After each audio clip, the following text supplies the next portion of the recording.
This is John Boyne, and I'm the author of the novel HEART'S Invisible Furies.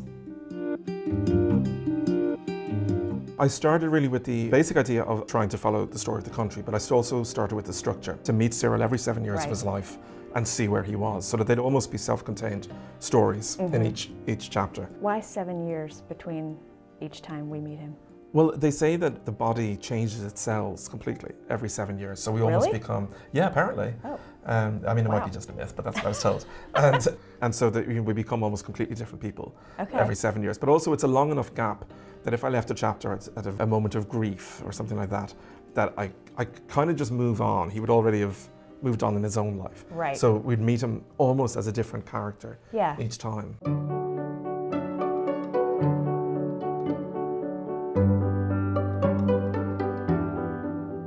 A lot of the action in this novel happens in semi-public gathering places.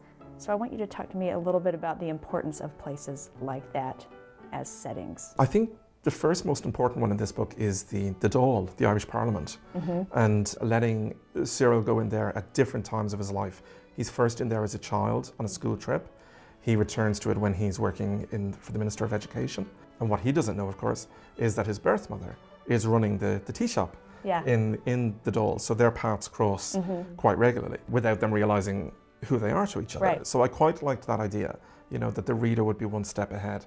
And so if you put these characters into those kind of public settings, you can kind of play with the reader a little bit, and the reader will kind of hoping that maybe they'll figure it out.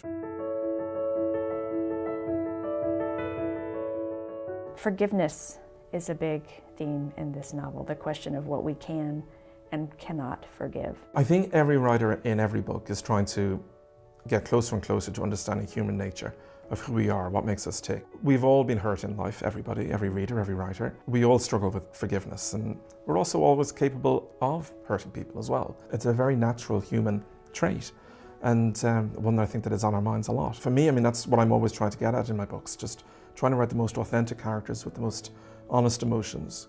You know, human nature doesn't change, and things like forgiveness, bravery, loyalty, all those kind of human attributes will always be relevant to every book. I love that human nature doesn't change. No, it doesn't, I don't think, Thank you so much for being here, John. Good to be here, thanks.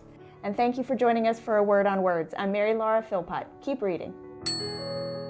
What is the secret? What is the magic of writing good, natural speech? Well, firstly, it's rewriting it over and over and over. And it's reading it aloud. You'll hear if it sounds authentic.